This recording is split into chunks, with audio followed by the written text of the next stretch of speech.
Hello friends, আমার ভাই বোনেরা কেমন আছো তোমরা? পোস্ট টিচার চ্যানেলে তোমাদের সকলকে স্বাগত জানাই।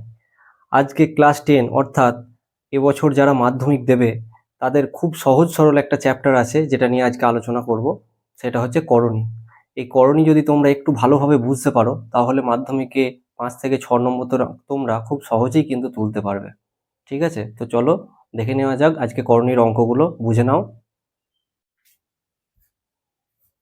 তো করণীর অঙ্ক আরম্ভ করার আগে আমরা দু একটা জিনিস আরো একবার চোখ বুলিয়ে নেবো। এর আগের যে ক্লাসগুলি ছিল, 8 বা 9 এই জিনিসগুলো হয়তো ছিল, তোমরা হয়তো পড়েছো, তাও আর একবার দেখে নাও। এই জিনিসগুলো আমাদের করণীর অঙ্ক করতে গেলে লাগবে।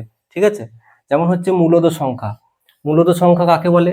না, যে সকল সংখ্যাকে পি বাই কিউ আকারে প্রকাশ করা যায় তাকে বলা হয় মূলদ সংখ্যা। তো তোমরা যদি জিনিসটা বুঝতে না পারো তাহলে আমি তোমাদেরকে বোঝাচ্ছি, তোমরা একবার দেখো। যেমন ধরো দুই, দুই একটা মূলদ সংখ্যা। তো দুই একটা পূর্ণ সংখ্যাও, তার সাথে মূলদ সংখ্যাও। কি করে? না, দুইকে দেখো আমি 2/1 আকারে লিখতে পারি, যেখানে যদি দুইটা পি হয়, ওয়ানটা হবে কিউ। ঠিক আছে, মানে একটা ভগ্নাংশের মতো, যেখানে পিটা উপরে থাকবে আর কিউটা নিচে থাকবে। তো যাকেই আমি পি বাই কিউ আকারে লিখতে পারবো সেই কিন্তু মূলদ সংখ্যা। ঠিক আছে, যেমন ধরো পাঁচ, পাঁচকে আমি কি লিখতে পারি? 5/1 লিখতে পারি। তাহলে পাঁচকে যদি পি ভাবো, ওয়ানকে হচ্ছে কিউ। ঠিক আছে, এমনকি জিরোকেও আমরা পারি, জিরোকে আমরা 0/1 আকারে লিখতে পারি। তো জিরো একটা কিন্তু মূলদ সংখ্যা। ঠিক আছে, তো মাইনাসেরও হবে। তুমি যদি বলো যে -5, তো -5ও হবে। কেন? কারণ -5কে আমি -5/1 আকারে লিখতে পারি, তো -5ও হবে মূলদ সংখ্যা। ঠিক আছে, তো যাকেই আমি পি বাই কিউ আকারে লিখতে পারবো সেই হচ্ছে মূলদ সংখ্যা। তাহলে অমূলদ সংখ্যা এখানে লিখেছি, দেখো, যে সংখ্যাকে পি বাই কিউ আকারে প্রকাশ করা যায় না তাকে অমূলদ সংখ্যা বলে। তো অমূলদ সংখ্যা কাকে বলবে? যেমন ধরো √2। ঠিক আছে, তো √2 এর মান আমরা তো জানি না, আমরা একটা অ্যাপ্রক্স মানে প্রায় কাছাকাছি একটা মান আমরা কি ধরে নিই যে 1.414। কিন্তু এটা কি ওর অরিজিনাল মান বটে না, এটা একটা অ্যাপ্রক্স, কারণ এরপরেও dot dot dot dot dot dot দিয়ে আরো আছে। তো আমরা এর এক্সাক্ট মানটা কিন্তু জানি না, তাই পি বাই কিউ আকারে একে আমরা লিখতে পারবো না। তাহলে এ হচ্ছে অমূলদ সংখ্যা।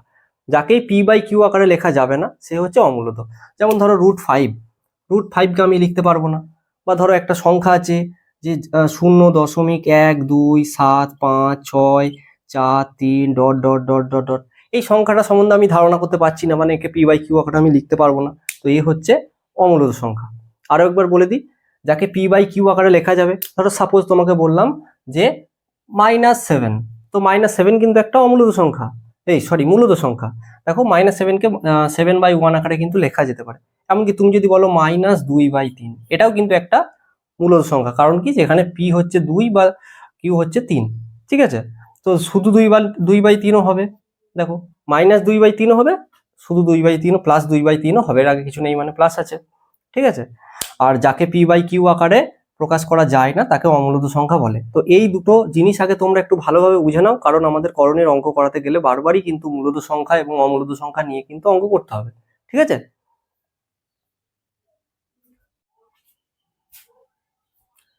এরপর আমরা চলে আসছি শুদ্ধ দ্বিঘাত করণীতে। ঠিক আছে, তো শুদ্ধ দ্বিঘাত করণী কাকে বলে একবার দেখো। যদি এ এমন একটি ধনাত্মক মূলদ সংখ্যা হয় যা কোনো যা কোনো মূলদ সংখ্যার বর্গ নয়, তাহলে +-√a আকারের সংখ্যাকে শুদ্ধ দ্বিঘাত করণী বলা হয়। ঠিক আছে, তো তোমরা বলবে আমি তো কিছু বুঝতেই পারলাম না কি বলা হয়েছে। তো আরেকবার বলি জিনিসটা, যদি এ এমন একটি ধনাত্মক মূলদ সংখ্যা হয়, আমি আগেই বললাম মূলদ সংখ্যার ব্যাপারটা। ধরো একটা মূলদ সংখ্যা হলো 2। ঠিক আছে, কারণ আমি বললাম যে মূলদ সংখ্যা মানে কি, যাকে পি বাই কিউ আকারে লেখা যাবে সেই হলো মূলদ সংখ্যা। তো 2কে তো 2/1 আকারে লেখা যায়, তাহলে 2 হলো একটা মূলদ সংখ্যা, তাই তো?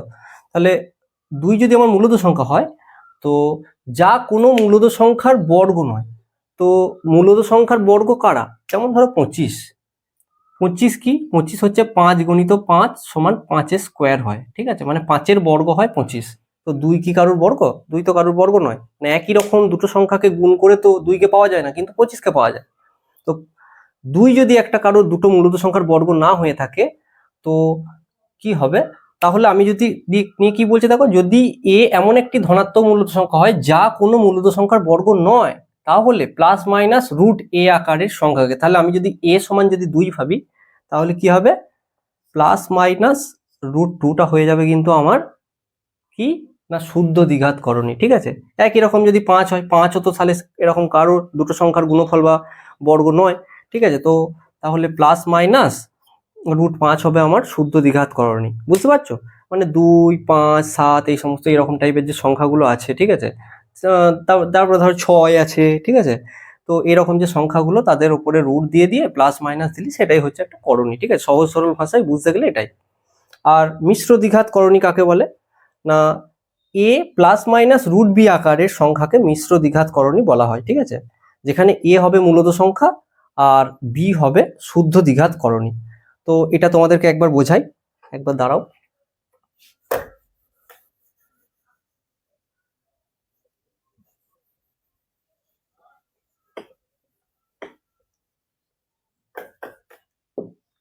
তো দেখো কি বলেছে যে a প্লাস মাইনাস √b, ঠিক আছে, আমাকে কি লিখতে হবে, a প্লাস মাইনাস √b আকারে লিখতে হবে, যেখানে a হবে মূলত সংখ্যা আর √b হবে তোমার একটা শুদ্ধ দ্বিঘাত করণী। এরকম আকারে হলে এটা হয়ে যাবে মিশ্র দ্বিঘাত করণী। ঠিক আছে, তো সাপোজ ধরো এটা হচ্ছে 2 প্লাস মাইনাস আর এটা √5 ধরে নাও, কারণ কি √5টা একটা যদি শুদ্ধ দ্বিঘাত করণী হয় আর 2 যদি একটা মূলত সংখ্যা হয়, তাহলে 2 প্লাস মাইনাস √5 এরকম টাইপের যদি একটা সংখ্যা হয় তো তাকে বলা হবে মিশ্র দ্বিঘাত করণী। মানে খুব জটিল ভাবে ভাবার কোনো কারণ নেই, খুব সহজ সরল। তুমি এরকম করতে পারো একটা 7 প্লাস মাইনাস √2, এটাও একটা হবে মিশ্র দ্বিঘাত করণী। তুমি করতে পারো কি 10 প্লাস মাইনাস √ওভার করে বলো √7 হবে। ঠিক আছে, এটা হবে মিশ্র দ্বিঘাত করণী। তো এই গেল মোটামুটি শুদ্ধ দ্বিঘাত করণী আর কি না মিশ্র দ্বিঘাত করণী। তাহলে মূলত সংখ্যা, অমূলত সংখ্যা, শুদ্ধ দ্বিঘাত করণী আর মিশ্র দ্বিঘাত করণী, এই চারটে জিনিস কিন্তু মোটামুটি তোমরা শিখলে। এরপর আমরা আরো দুটো জিনিস জেনে নেব। ঠিক আছে, সেটা হচ্ছে সদৃশকরণী ও অসদৃশকরণী।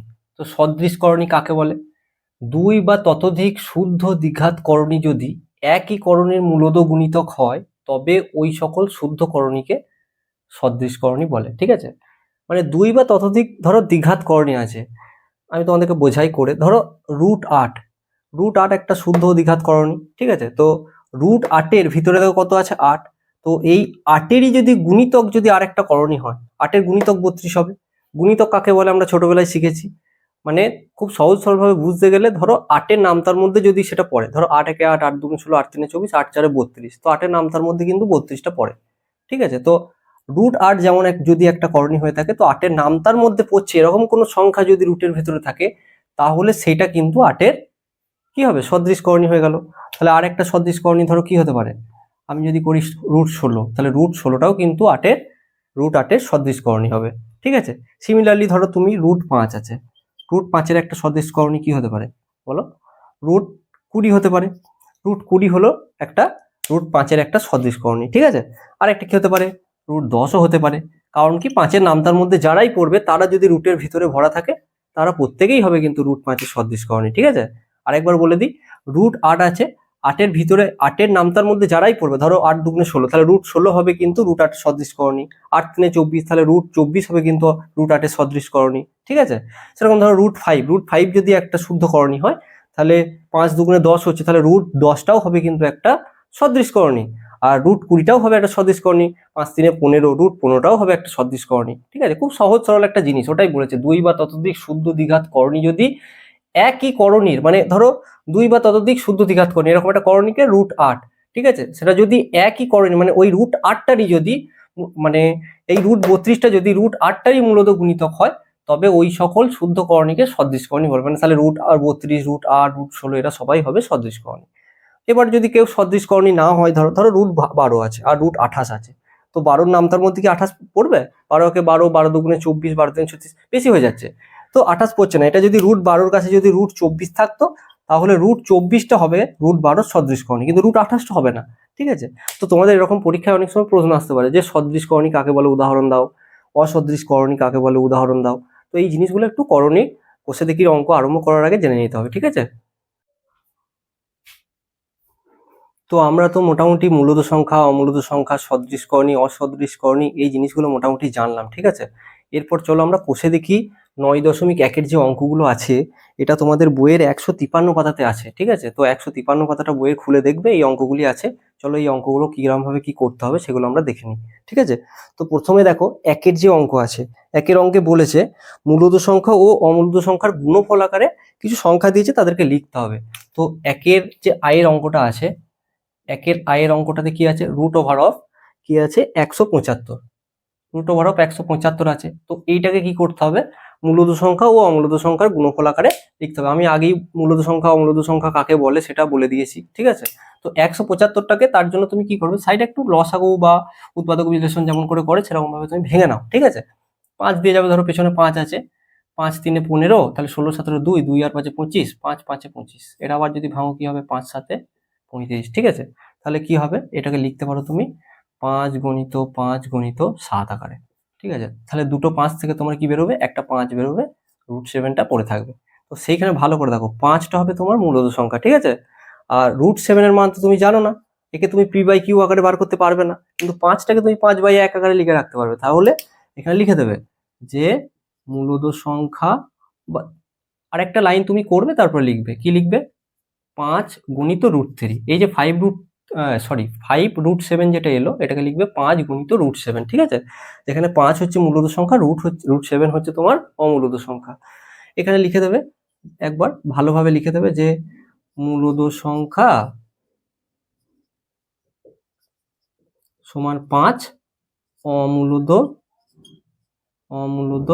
সংখ্যা সমান √7, ঠিক আছে। তাহলে মোটামুটি ক্লিয়ার হয়ে গেল যে মূলদ সংখ্যা ও অমূলদ সংখ্যার গুণফল আকারে আমি √175কে কিন্তু আমি করে দিলাম, ঠিক আছে।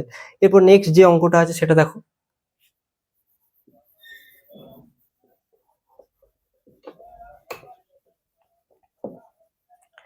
নেক্সট যে অঙ্কটা আছে সেটাতে আছে 2 into of root over of 112। তো একদম সিমিলার প্রসেস, ঠিক আছে। 2টা ভালো ছেলের মতো প্রথমে বসে থাকবে, ঠিক আছে, কোনো অসুবিধা হবে না। 112টাকে তুমি খালি জাস্ট ভেঙে নেবে পাশে।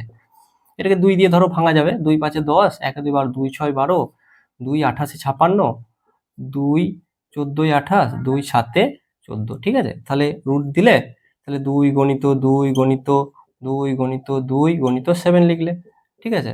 তো সমান, এ দেখো দুটো 2 থেকে একটা করে বেরোবে, তাহলে কি হবে, 2 গণিত 2, √7টা ভালো ছেলের মতো ভেতরে বসে থাকছে, ঠিক আছে। তাহলে কি হলো, 2 দুগুণে 4 দুগুণে 8, 8 √7। এটাকে তুমি আরেকটু ভালোভাবে লিখলে 8 গণিত √7 লেখো।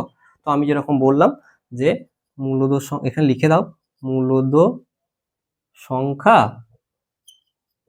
সমান 8, অমূলদ সংখ্যা সমান √7, ঠিক আছে। তো এটাও হয়ে গেল, খুব সহজ সরল অঙ্ক। তারপরে কি আছে বলো, দেখো, দেখে নাও একবার। তারপরে আছে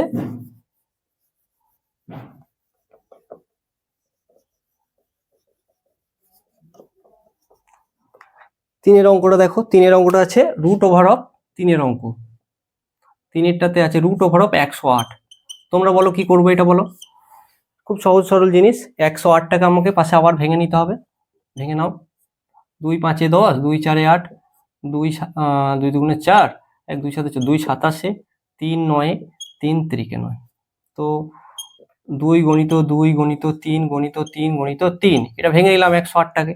তো সিমিলারলি কি হবে, দুটো 2 থেকে, দুটো 3 থেকে একটা করে, দুটো 2 থেকে একটা 2 বেরোলো, দুটো 3 থেকে একটা 3 বেরোলো, আর √3 আর এক পিস যেটা পড়ে আছে সেটা, মানে 3টা আরেকটা যেটা পড়ে আছে ওটা ভেতরে থাকবে। তাহলে হলো 3 দুগুণে 6, √3, এটাকে হবে 6 গণিত √3, ঠিক আছে। তো এখানে আবার তুমি লিখে দাও যে মূলদ সংখ্যা সমান 6, অমূলদ সংখ্যা সমান হচ্ছে √3। দেখে নাও একবার কি করে হচ্ছে। তো তারপরের অঙ্কটা দেখো।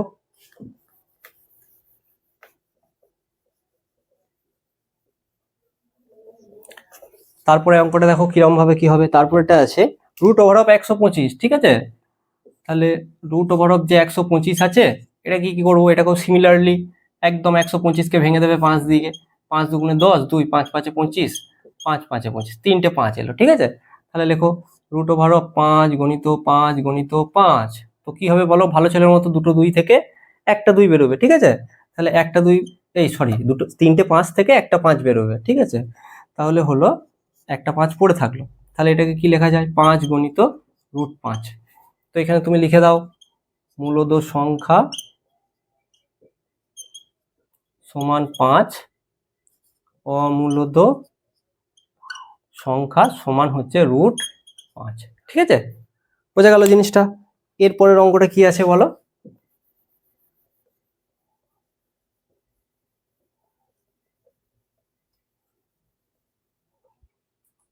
এরপরে আছে, এরপরে অঙ্কটা একটু চালাকি করে দিয়েছে। দেখো 5√119, ঠিক আছে। তো 119টাকে তো আমি ভাঙতে পারবো না, খুব জোর হলে কি করা যায় বলো? হ্যাঁ, 17কে 7 দিয়ে গুণ করো। 17 সাথে কত হবে? 7 7 49, 9 হাতে হলো 4, 7 একে 7 আর 4 11, 17 সাথে দেখো 119। তো আমি যদি রুটের ভেতরে 17 গুণিত 7ও লিখি, তাও কিন্তু আমি কাউকে বার করতে পারবো কি? কাউকে বার করতে পারবো না। তাহলে আমার কি করতে হবে? এটাকে আমি কাউকেই, যেমন আগের অঙ্কগুলোই কি হচ্ছে, হয়তো দুটো 2 থেকে একটা বার করলাম বা দুটো 3 থেকে একটা বার করলাম, এটা কাউকে বার করা যাবে না। তাহলে আমাকে কি করতে হবে? 5 গুণিত √119 লিখে দিতে হবে, যেখানে মূলত সংখ্যা সমান হবে 5, ঠিক আছে, অমূলদ সংখ্যা সমান হবে 119। খুব সহজ সরল অঙ্ক, তোমরা দেখতে পেলে যে একদম ভেঙে নিলাম, সেখানে রুটের ভেতরে বসিয়ে বার করে যেরকম ভাবে মূলদ সংখ্যা যেগুলো হবে লিখে দিলাম, অমূলদ সংখ্যা যেরকম ভাবে হবে সেটা লিখে দিলাম। মানে মূলদ সংখ্যা ও অমূলদ সংখ্যার গুণফল আকারে ওরা লিখতে বলেছিল, তো আমি নিচে আবার লিখে দিলাম যে কে মূলদ আর কে অমূলদ, এটা একটু মেনশন করে দিলাম, যাতে তোমাদের যে সমস্ত স্যার ম্যাডামরা থাকবেন তারাও যেন ভালোভাবে বুঝতে পারে, ঠিক আছে। তো আজ এই অবধি থাক, পরের যে অঙ্কগুলো আছে ওগুলো আমরা পরবর্তী ভিডিওতে নিয়ে আসবো।